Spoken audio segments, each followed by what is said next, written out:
प्रणाम आचार्य जी। मैं आपको 1 साल से सुन रही हूँ एंड जो पहले मेरे व्यूज़ थे, जो मेरे जो चीज़ें मैं सही मानती थी वो गलत साबित होती जाती है।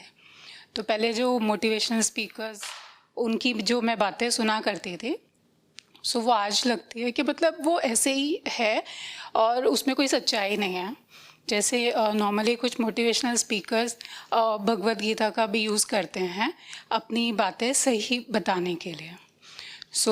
पहले मैं भी जब भगवत गीता मैंने नहीं पढ़ी थी तब मैं भी उनकी बातों को एकदम सही और उनकी बातें अपनाने के लिए आतुर रहती थी कि यही सच है।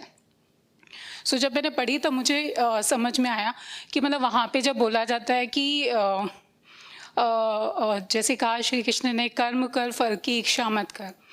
तो जब वहाँ पे पहले मैंने सुना था तब उसका अर्थ अलग निकलता था कि जो भी आप कर रहे हो उसे कंटिन्यू करते रहिए, ये मत देखिए कि क्या आप काम कर रहे हो। लेकिन जब समझा आपसे मैंने तब ये अर्थ निकला उसका कि आप पहले ये देखिए कि आप काम क्या कर रहे हो, फिर उसको लगातार उस कर्म को करते रहिए।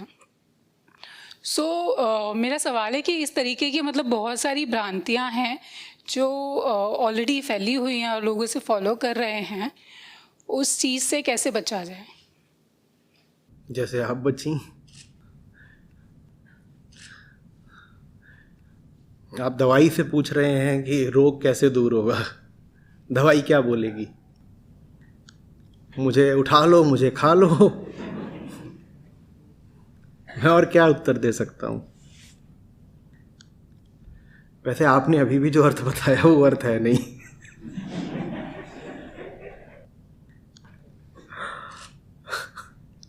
गीता में पहली बात तो कहीं लिखा नहीं है कि कर्म कर और फल की चिंता मत कर, ऐसा कोई श्लोक नहीं है।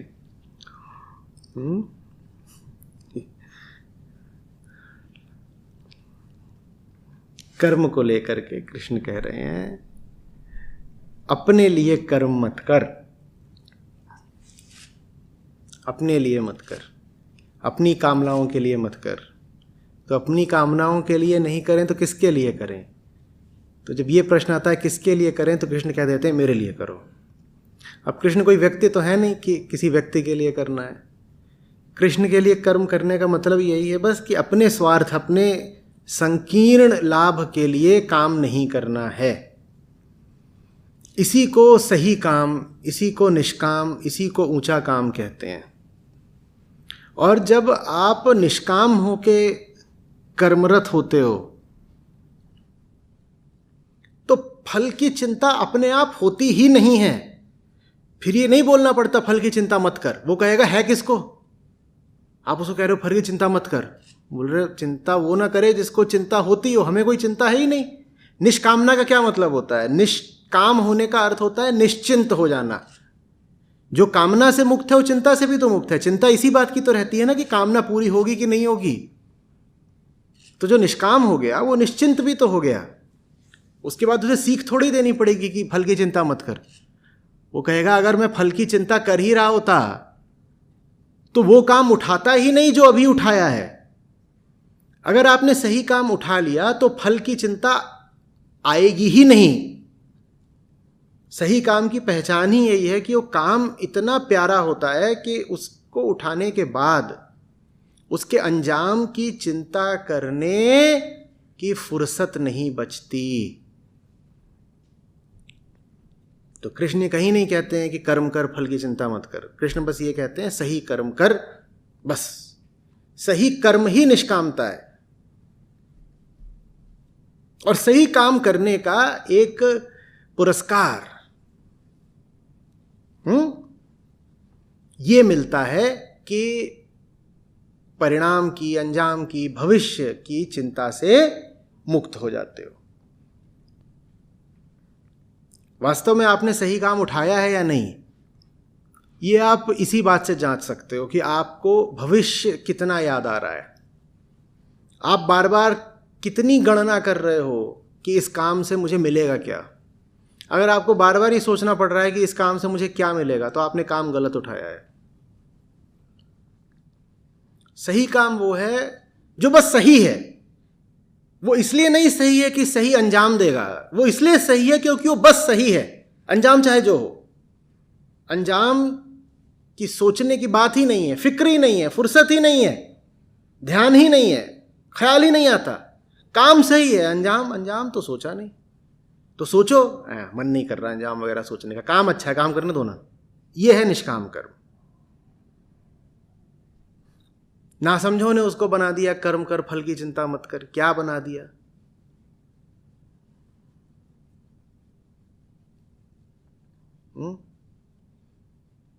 वैसे ही अधिकांश श्लोकों के विकृत अर्थ किए गए हैं। गीता आप जो समझते हैं उससे बहुत बहुत भिन्न है। गीता का संदेश बहुत अलग है। गीता आप तक जिस रूप में लाई गई है वो बिल्कुल अर्थ का अनर्थ करके लाई गई है।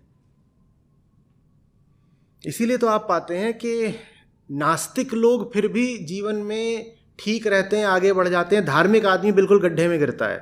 इन्हीं वजहों से तो गिरता है। अब धार्मिक आदमी को गीता दे दी गई है, वो गीता में जो अर्थ और व्याख्या है वो बिल्कुल उल्टी पुल्टी है, तो धार्मिक आदमी एकदम गिर जाता है नीचे। और इन सब गड्ढों से बल्कि जो नास्तिक व्यक्ति है वो बच जाता है, क्योंकि उसने गीता कभी पढ़ी ही नहीं। जब पढ़ी नहीं गीता तो गीता के जो अनर्गल अर्थ हैं उनसे भी बच गया वो। चाहे गीता हो, चाहे संतवाणी हो, चाहे उपनिषदों के श्लोक हों, सबका ऐसा बेहुदा अर्थ है कि आप बिल्कुल माथा पीट लें कि ये किसने करा है और क्यों करा है। नासमझ था या बेईमान, ये क्या करा है?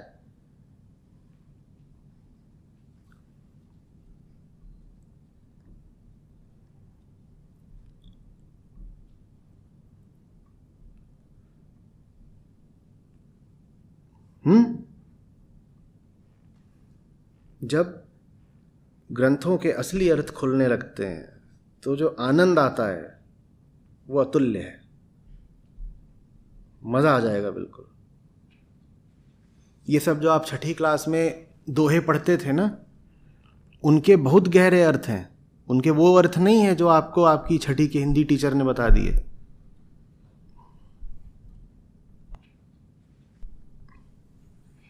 बड़ा हुआ तो क्या हुआ, जैसे पेड़ खजूर, पंछी को छाया नहीं, फल लागे अति दूर। ये जो बड़ा शब्द है इसमें समझिए कि ये संतों के पास से आ रहा है। जब संत के पास से शब्द आए बड़ा तो उसका अलग अर्थ होता है। छाया शब्द जब संत के पास से आए तो उसका अलग अर्थ होता है। उसका वो अर्थ नहीं है जो छठी के बच्चे पढ़ रहे थे कि अच्छा ये बता दिया तो आप सोचते हैं हमें तो मतलब पता है।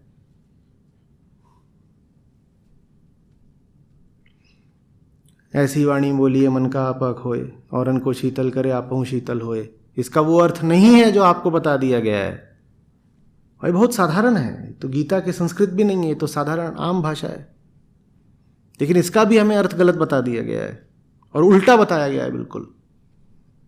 क्या बोला जा रहा था, क्या समझा दिया, फिर जो समझा दिया गया वही हमारा संस्कार बन जाता है। हम उसी पर चलने लगते हैं और फिर जिंदगी जब फिर ठोकरे देती है तो हम कहते हैं गलत क्या हो गया, हम तो वही कर रहे हैं जो संतों ने समझाया था। नहीं, जो संतों ने समझाया था आपको उसका उल्टा अर्थ दिया गया है, इसलिए जिंदगी आपको ठोकर दे रही है।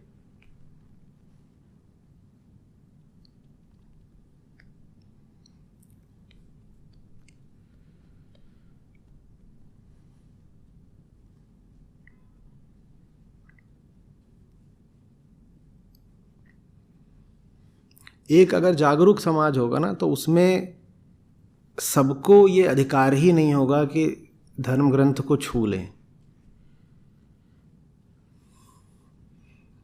अब कॉरपोरेट प्रोडक्टिविटी बढ़ाने के लिए अगर वहाँ गीता का सेशन किया जा रहा है तो इस बात पर जेल होनी चाहिए सीधे। गीता के केंद्र में बैठी हुई है निष्कामता, कि हमें कोई लाभ नहीं चाहिए, इसी को निष्कामता कहते हैं। और सेशंस होते हैं कॉरपोरेट्स में, higher managerial effectiveness through Gita ज्ञान, लोग करा रहे हैं ये और धड़ल्ले से ये कारोबार चल रहा है।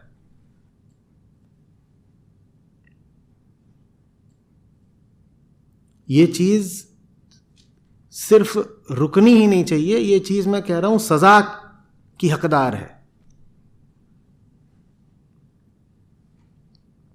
जो ऊंची से ऊंची चीज थी आपने उस पर भी अपने गंदे हाथ रख दिए। आपने अपनी लोभी वृत्ति की आग में गीता को भी झोंक दिया।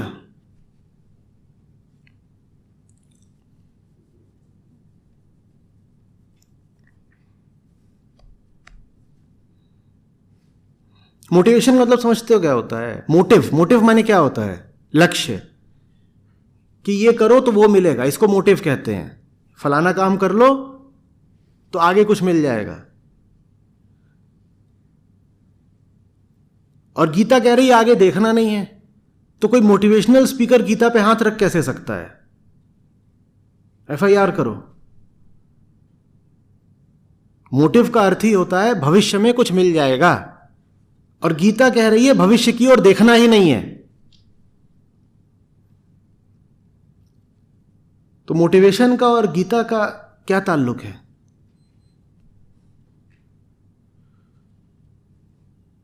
गीता कह रही है तुम्हारा एकमात्र मोटिवेशन होना चाहिए तुम्हारे काम की शुद्धता, वही मोटिवेशन है।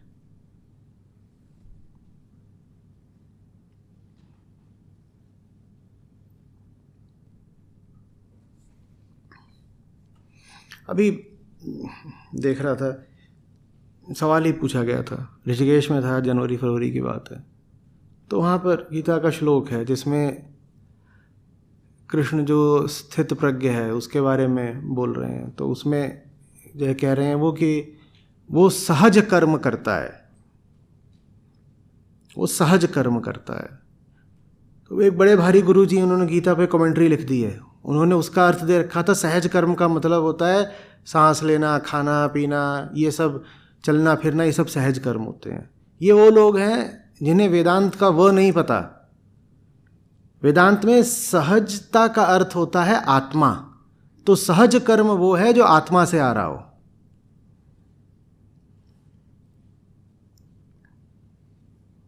सहज कर्म वो नहीं है जो प्रकृति से आ रहा है। ये चलना फिरना ये सब कहां से आता है? सांस लेना प्रकृति से आ रहा है। ये वो लोग हैं जिन्हें मूल अंतर नहीं पता प्रकृति और आत्मा में, और ये गीता पर भाष्य लिख के बैठे हुए हैं। समझ आ रही है बात? वैसे ही कृष्ण अर्जुन से कह रहे हैं अपना नियत कर्म करो। उसका आप गीता पे जितनी टीकाएं हैं, भाष्य वगैरह आप उठाएंगे तो उसमें अर्थ दिया गया है कि नियत कर्म का मतलब होता है जो कर्म तुम्हें समाज ने दे दिए हैं, अपने सामाजिक दायित्व वगैरह।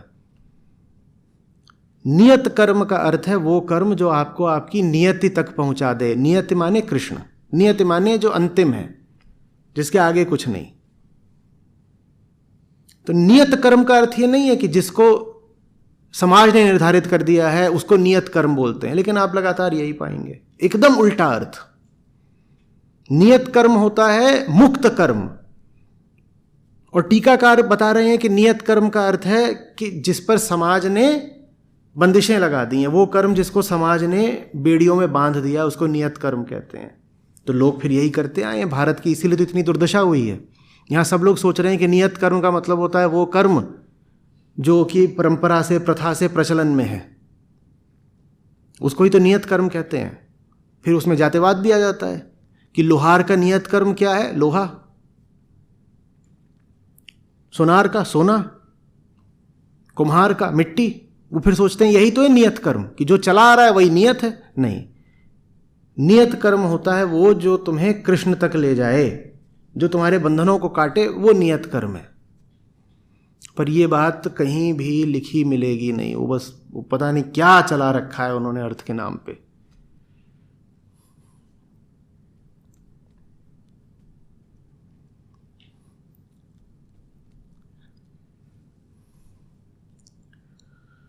गीता को सामाजिक एक डॉक्यूमेंट बना दिया है। पता है क्या चल रहा है? ऐसा होता है, आपके पास अपने पूर्वाग्रह होते हैं, आपके पास अपना विचार होता है, फिर गीता आपके हाथ में आती है और आपको पता है कि गीता को सब लोग सम्मान देते हैं, परंपरागत सम्मान मिलता है भाई गीता को। तो आप क्या करते हो? आप अपने ही जो पुराने पूर्वाग्रह हैं उनको सही साबित करने के लिए गीता के श्लोकों का वो अर्थ कर देते हो जो आपके पूर्वाग्रहों से मेल खाता हो। समझे बात को?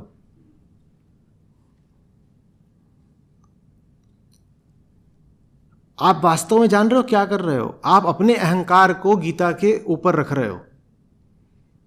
आप कह रहे हो मैं गीता का अर्थ तोड़ दूंगा ताकि गीता का वो अर्थ हो जाए जो मेरे अहंकार से मेल खाता हो।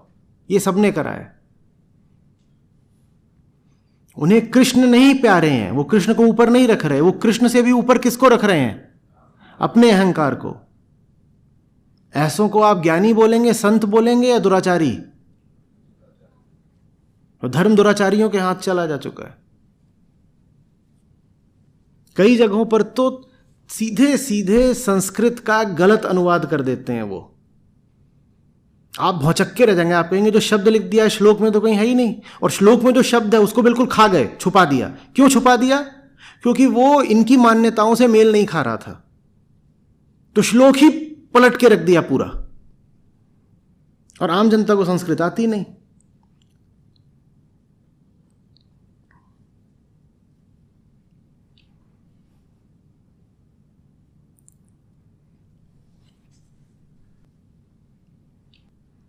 उदाहरण के लिए आप अगर जातिवाद को मानते हो, और ज्यादातर जो गुरु और लोग हैं ये सब जातिवाद में पूरा विश्वास रखते हैं आज भी, तो आप गीता के बहुत सारे श्लोकों का ऐसा अर्थ करोगे जैसे कृष्ण भी जाति को समर्थन दे रहे हो।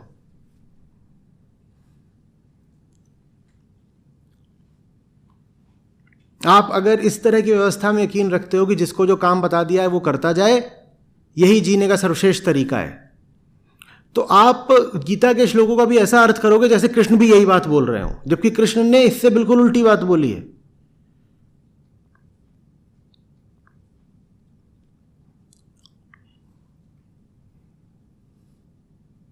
और जहां पे अर्थ गूढ़ है वहां का तो कहना ही क्या। जहां पर अर्थ एकदम ही गूढ़ है वहां तो फिर जो कल्पनाएं दौड़ाई गई हैं कुछ भी लिख देते हैं। असल में होता ही है ना कि गीता ऐसा लगता है कि दो लोगों के बीच की बातचीत है। एक व्यक्ति है कृष्ण, एक व्यक्ति है अर्जुन, और ये बात कर रहे हैं, तो उसी हिसाब से अर्थ लिख देते हैं। अब अगर उपनिषदों का आपने गहरा पाठ नहीं करा है तो आप नहीं समझोगे कि ये जो वार्तालाप है ये आत्मा और मन के बीच हो रहा है। कृष्ण और अर्जुन प्रतीक हैं। कृष्ण प्रतीक हैं आत्मा के, अर्जुन प्रतीक हैं मन के। मन उलझा हुआ है, आत्मा करुणावश उसे सुलझाने की कोशिश कर रही है अलग अलग तरीकों से। तब आप जानोगे कि वास्तव में बात कही क्या जा रही है। नहीं तो आपको लगेगा कि ऐसे ही कुछ अपना बोल रहे हैं, वही बात तो बोल रहे हैं जो सबको पता है, जो सामाजिक तौर पर मान्य है, वैसी ही तो बात बोल रहे हैं। गीता फिर हमारी तमाम कुरीतियों का, पूर्वाग्रहों का, व्यर्थ की मान्यताओं का एक सहारा बन जाती है। आप कहने लग जाते हो ये बात तो गीता में भी लिखी है ना।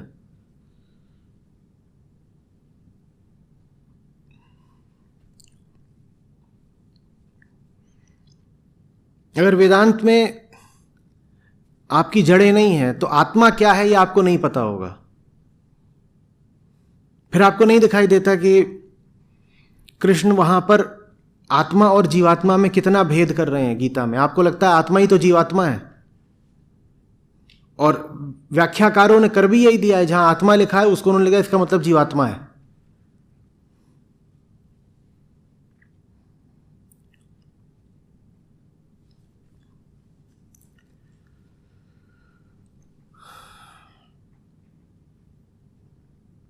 कर्म का सिद्धांत, हर कोई कर्मा कर्मा कर्मा कर्मा कर रहा है। It was my Karma, it was your Karma, this Karma, that Karma. कर्म का सिद्धांत क्या है किसी को नहीं पता, एकदम नहीं पता, पर कर्मा कर्मा करे जा रहे हैं।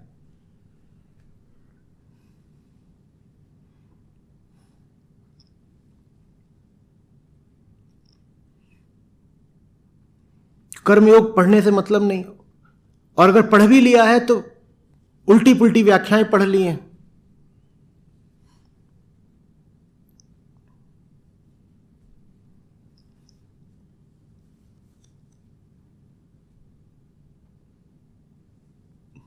गीता को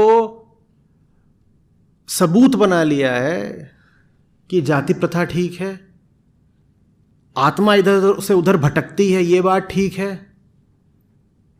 तुम आज दुखी इसलिए हो क्योंकि पिछले जन्म में तुम कुत्ते थे और तुमने बिल्ली को मार दिया था, ऐसी कोई बात है?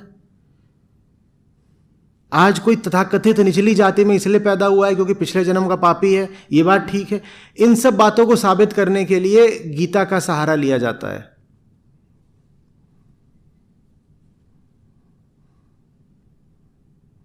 जबकि गीता विशुद्ध ज्ञान योग है।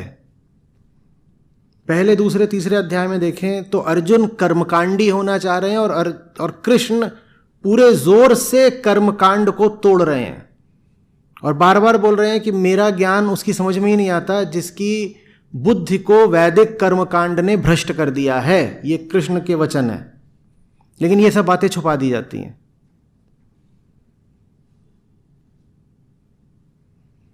ये सीधा श्लोक लिखा होगा लेकिन उसका अर्थ कुछ और कर दिया जाएगा। अर्थ भी नहीं, अनुवाद ही गलत कर दिया जाएगा। अनुवाद, ट्रांसलेशन ही गलत कर देंगे।